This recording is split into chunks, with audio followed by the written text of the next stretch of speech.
കോട്ടയത്ത് ആംബുലൻസ് വീട്ടിലേക്ക് ഇടിച്ചു കയറിയുണ്ടായ അപകടത്തിൽ രോഗി മരിച്ചു. പാലപ്പുഴ സ്വദേശി PK രാജുവാണ് അമിത രക്തസ്രാവത്തെ തുടർന്ന് മരിച്ചത്. പൊൻകുന്നം അട്ടിക്കലിൽ പുലർച്ചെ 4 മണിക്കായിരുന്നു അപകടം. ശ്രീജിത്ത് ചേരുന്ന വിവരങ്ങളുമായി. ശ്രീജിത്ത്, അങ്ങേറ്റം ദൗർഭാഗ്യകരമാണ് സംഭവം.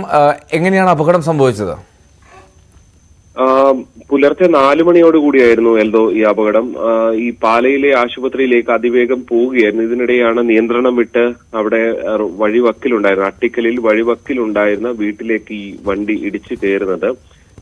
ഈ ആംബുലൻസ് ഡ്രൈവർക്കടക്കം ചെറിയ പരിക്കുകളോടെ രക്ഷപ്പെട്ടിട്ടുണ്ട്. അതേസമയം ഈ ആംബുലൻസിൽ ഉണ്ടായിരുന്ന രോഗി രാജു പിന്നീട് ആശുപത്രിയിലേക്ക് എത്തിക്കുമ്പോഴേക്കും മരിച്ചു എന്നുള്ളതാണ് ദൗർഭാഗ്യകരമായ സംഭവം. കാഞ്ഞിരപ്പള്ളി 26-ാം മൈലിലെ സ്വകാര്യ ആശുപത്രിയിൽ നിന്ന് പാലയിലെ സ്വകാര്യ ആശുപത്രിയിലേക്കാണ് ഇദ്ദേഹത്തെ കൊണ്ടുപോയത്. ഇദ്ദേഹം ആരോഗ്യ പ്രശ്നങ്ങളെ തുടർന്ന് പ്രമേഹം അടക്കമുള്ള ആരോഗ്യ പ്രശ്നങ്ങൾ ഉണ്ടായിരുന്നു. ഇതിനെ തുടർന്നാണ് അദ്ദേഹത്തിന്റെ ആരോഗ്യനില വഷളായതിനെ തുടർന്നാണ് പാലയിലേക്ക് മാറ്റിയത്. ഇതിനിടെയാണ് ഈ അപകടം കൂടി ഉണ്ടാകുന്നത്. എന്തായാലും ഈ വീട്ടിൽ അമ്മയും 2 മക്കളും കിടന്നുറങ്ങുന്നുണ്ടായിരുന്നു. പക്ഷെ അവർക്കൊന്നും നിലവിൽ കാര്യമായ പരിക്കുകളോ ഒന്നും ഇല്ല. അത്ഭുതകരമായി രക്ഷപ്പെട്ടു എന്നുള്ളതാണ് ആശ്വാസകരമായ ഒന്നുള്ളത്. എന്തായാലും പുലർച്ചെയാണ് 4 മണിയോടുകൂടിയാണ് ഈ സംഭവം ഉണ്ടാകുന്നത്. ശ്രീത, ആംബുലൻസ് കീഴ്മേൽ മറിഞ്ഞു തോന്നുന്നു അല്ലെ? വട്ടം മറയുന്ന സാഹചര്യമാണ്. അപ്പോൾ ഈ അപകടത്തെ തുടർന്നുണ്ടായ രക്തസ്രാവമാണോ ഈ രാജുവിന്റെ മരണത്തിലേക്ക് നയിച്ചത്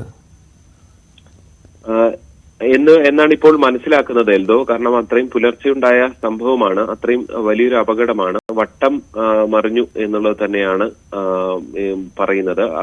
ദൃക്സാക്ഷികൾ അവിടെ ഉണ്ടായിരുന്നവരിൽ നിന്നൊക്കെ ലഭ്യമാകുന്ന വിവരങ്ങൾ അങ്ങനെ തന്നെയാണ്. എന്തായാലും അതിനെ തുടർന്ന് ഇദ്ദേഹത്തിന്റെ ആരോഗ്യനില ഗുരുതരമായതിനെ തുടർന്നു കൂടിയാണ് കാഞ്ഞിരപ്പള്ളിയിൽ ആശുപത്രിയിൽ നിന്ന് പാലയിലെ ആശുപത്രിയിലേക്ക് മാറ്റിയത്. അതും പ്രധാനപ്പെട്ടതാണ്. മാറ്റുന്നതിനിടെ തന്നെ ആരോഗ്യ പ്രശ്നങ്ങൾ കൂടുതൽ കലശലായിരുന്നു. എന്തായാലും ഈ അപകടം കൂടി വന്നപ്പോൾ അദ്ദേഹത്തിന്റെ മരണത്തിലേക്ക് കാര്യങ്ങൾ എത്തിക്കുകയായിരുന്നു. അമിത രക്തസ്രാവം ഉണ്ടായി എന്നുള്ളത് തന്നെയാണ് ലഭ്യമാകുന്ന വിവരം. എന്തായാലും ഇനി മറ്റ് നടപടികൾ, പോസ്റ്റ്മോർട്ടം ഉൾപ്പെടെയുള്ള നടപടികൾ ഉണ്ടാകും. അതിനുശേഷം മാത്രമായിരിക്കും ഇക്കാര്യത്തിൽ അന്തിമമായ ഒരു വ്യക്തത വരിക. ഇതാണ് ആ ദൃശ്യങ്ങൾ. ആ വീടിന്റെ മുൻഭാഗം ഏറെക്കുറെ പൂർണ്ണമായും തകർന്നു.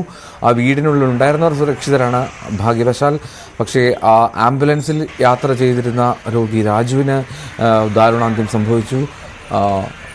പാലയിലെ ആശുപത്രിയിലേക്ക് മാറ്റുന്നതിനിടെയാണ് ഈ അപകടമുണ്ടായത്.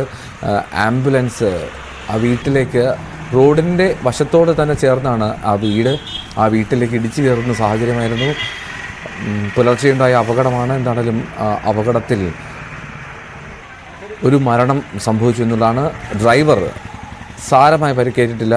ഡ്രൈവർ നേരിയ പരിക്കുകളോട് രക്ഷപ്പെട്ടു എന്നുള്ളതും ആശ്വാസകരമാണ്. ശ്രീജിത്താണ് വിവരങ്ങൾ നൽകുന്നത്.